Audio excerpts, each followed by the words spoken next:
जिवंत देव, जो पवित्र प्रभू येशू ख्रिस्त याच्या नावाला धन्यवाद देऊ.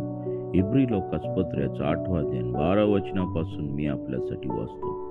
कारण मी त्याच्या अनितीच्या कृत्यांविषयी क्षमाशील होईल आणि त्यांची पापे मी ह्यापुढे आठवणारच नाही.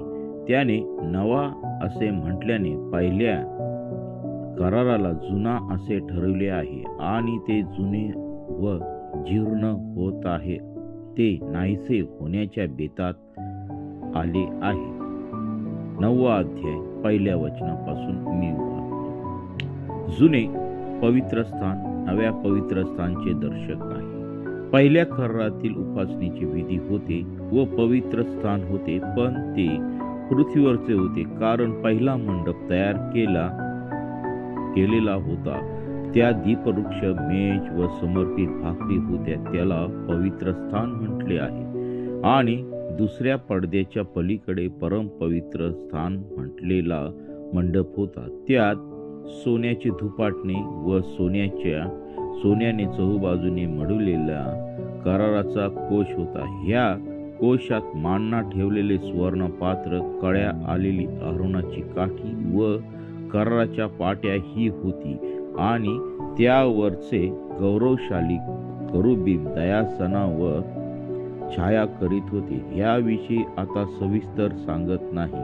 ह्या वस्तूंची अशी व्यवस्था केलेली असता याजक धर्मकृत्य करण्यास पहिल्या मंडपात नित्य जात असतात, परंतु दुसऱ्यात प्रमुख याजक एकटाच वर्षातून एकदा जात असतो. तेव्हा स्वतःबद्दल व लोकांच्या अज्ञानाने झालेल्या पापाबद्दल जे रक्त अर्पण करीत असतो ते घेतल्याशिवाय जात नाही. तेने करून पवित्र आत्मा दर्शवतो की पहिला मंडप उभा आहे, तोपर्यंत परम पवित्र स्थानाची वाट प्रगट झाली असे नाही.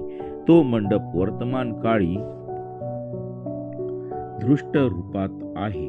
त्याच्या व्यवस्थेप्रमाणे उपासकाचा विवेक भाव पूर्ण करावयास समर्थ नाही अशी दाने व यज्ञ अर्पण करण्यात येतात. खाणे पिणे, नाना प्रकारची क्षालने ह्या सुद्धा ती अर्पणे केवळ दैहिक विधी आहेत. ते सुधारणुकीच्या काळापर्यंत लावून दिले आहे. वाचलेले वचन दे बापा आशीर्वादित करो. आमेन. आपण प्रार्थना करू. हालेलुया. स्तुती धन्यवाद येशू दे बापा, तू पवित्र असा परमेश्वर आहे. प्रभू, या सकाळच्या समय तू आम्हाला ही सुंदरशी वेळ दाखवली प्रार्थनेसाठी, त्याबद्दल आम्ही तुझ्या नावाला धन्यवाद देत आहोत. हे वचन वाचलेलं प्रभू तू आम्हा सर्वांसाठी तू आशीर्वादाचं केलेलं आहे, त्याबद्दल मी तुझ्या नावाला धन्यवाद देत आहे. प्रिय प्रभू येशू, या वचनाप्रमाणे चालण्यासाठी तू आम्हाला सायं मार्गदर्शन कर. आमच्या जीवनामध्ये प्रिय प्रभू येशू, ज्याप्रमाणे निवास मंडपामधल्या ज्या गोष्टी होत्या, परम पवित्र स्थान, अतिपवित्र स्थान, प्रिय प्रभू येशू, त्या सर्व गोष्टी प्रिय प्रभू येशू तू आम्हाला या वचनातून तू शिकवत आहेस, त्याबद्दल मी तुझ्या नावाला धन्यवाद देत आहे. या वचनावरती मनन करून प्रिय प्रभू येशू आम्ही आमचं जीवन तुला समर्पित करावं, यासाठी तू आमचा ताबा तू घे. दिवसभरातील सर्व गोष्टी प्रिय प्रभू येशू तुझ्या पवित्र चरणाजवळ समर्पित करत आहे. सर्व वाईट गोष्टीपासून तू आम्हाला दूर ठेव आणि तुझं गौरव होते. पित्या परमेश्वरा, ह्या सकाळच्या समय आम्ही आमचं जीवन तुला समर्पित करीत आहोत. हो पित्या परमेश्वर, आमच्या सर्व पापांची अपराधांची तू आम्हाला क्षमा कर. आज ह्या सकाळच्या समय आम्ही तुला अब्बा बापा म्हणून हाक मारित आहोत. हो पित्या परमेश्वरा, आज या सकाळच्या समय आमच्या प्रत्येकाचा ताबा तू घे. आमचं जीवन शुद्ध आणि पवित्र ठेवण्यासाठी तू आम्हाला सहाय्य कर. सर्व वाईट घाणेरड्या पापापासून तू आम्हाला दूर ठेव. हे देवा, या ठिकाणी आम्ही राहत असताना प्रिय प्रभू येशू, आम्हा प्रत्येक दासाला तुझ्या पवित्र चरणाजवळ समर्पित करत आहे.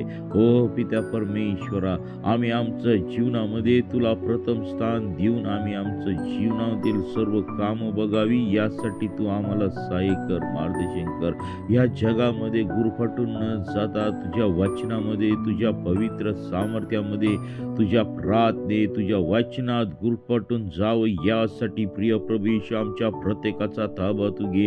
हे देवबापा, या सकाळची वेळ तू आमच्या प्रत्येकासाठी तू आशीर्वादाची केलेली आहे. ओ हालेलुया, स्तुती धन्यवाद येशू देवबापा. प्रत्येकाला प्रार्थनेसाठी तू उठ, सर्व आळस नासूर येशूच्या नावामध्ये काढून टाक आणि तुझ्या नावाचं गौरव होऊ दे. हालेलुया, स्तुती धन्यवाद येशू देवबापा. आमच्या सर्व पापांची अपराधांची तू आम्हाला क्षमा कर. हे देवबापा, सर्व प्रकारच्या व्यभिचारापासून, सर्व प्रकारच्या मोहापासून, सर्व प्रकारच्या वाईट गोष्टीपासून तू आमच्या प्रत्येकाचं रक्षण कर आणि तुझं गौरव होऊ दे. हालेलुया, स्तुती धन्यवाद येशू देवबापा. तू पवित्र असा परमेश्वर आहे. आमचे सर्व कामकाज तू आशीर्वादित कर आणि प्रिय प्रभू जे रखडलेले काम आहेत, प्रिय प्रभू ते सर्व तुझ्या पवित्र सामर्थ्याने तू मोकळे कर. प्रभू जे कामाला जातील किंवा गेलेले आहेत, प्रिय प्रभू त्यांच्या कामामध्ये तू त्यांना सहाय्य मार्गदर्शन कर. प्रभू शेतकरी वर्गांना तू आशीर्वादित कर. हे पित्या परमेश्वरा, जे उद्योगधंदे बिझनेस करतात, प्रिय प्रभू त्या लोकांना तू आशीर्वादित कर. आमच्या देशातील प्रत्येक व्यवस्था तुझ्या पवित्र हातामध्ये तू घे आणि तुझं गौरव होऊ दे. पित्या परमेश्वरा, ज्या ज्या ठिकाणी तुझ्या सेवेस विरोध होत आहे, ते ठिकाण प्रिय प्रभू येशू विरोध करणारा दुरात्मा नासूर येशूच्या नावामध्ये काढून टाकत आहेत. तेथील लोकांचं जीवन तू बदलून टाक आणि तुझं गौरव होऊ दे. हो माझ्या प्रभू राजा, या सकाळच्या समय आम्हा प्रत्येकाचा ताबा तू घे, कारण तू आमच्या संती आहेस. प्रभू, तू आमचा चालक, मालक, पुढारी तू हो. आमच्या प्रत्येकाचा ताबा तू घे, आमच्या जीवनाचा ताबा तू घे, आमच्या देशाचा ताबा तू घे, या सर्व राष्ट्रांचा ताबा तू घे आणि तुझं गौरव होऊ दे. ओ प्रभू, या भयानक थंडीपासून प्रिय प्रभू येशू तू प्रत्येकाचं तू रक्षण कर.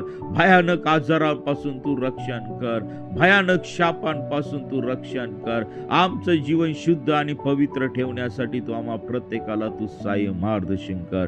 प्रिय प्रभू येशू जे लेकरं शिक्षण घेत आहेत, कोर्स घेत आहेत, प्रिय प्रभू येशू त्यांना तू यश दे, तुझं गौरव दे. त्यांना देखील तुझ्या वचनात, तुझ्या पवित्र सामर्थ्यामध्ये वाढव. प्रभू, जे व्यसनामध्ये आहेत, प्रभू त्यांच्या जीवनातील व्यसन तू काढून टाक. प्रिय प्रभू येशू, ज्यांच्या जीवनामध्ये भयानक आजार आहे, ते सर्व आजार तुझ्या पवित्र सामर्थ्याने तू काढून टाक आणि त्यांना उत्तम आरोग्य तू दे. हो पित्या परमेश्वरा, या सकाळच्या समय आम्हा प्रत्येकासंगती तू बोल आणि प्रिय प्रभू येशू आम्हा प्रत्येकासाठी सुवार्तेचे दार तू उघड आणि तुझं गौरव होऊ दे. हालेलुया, स्तुती धन्यवाद येशू देवबापा.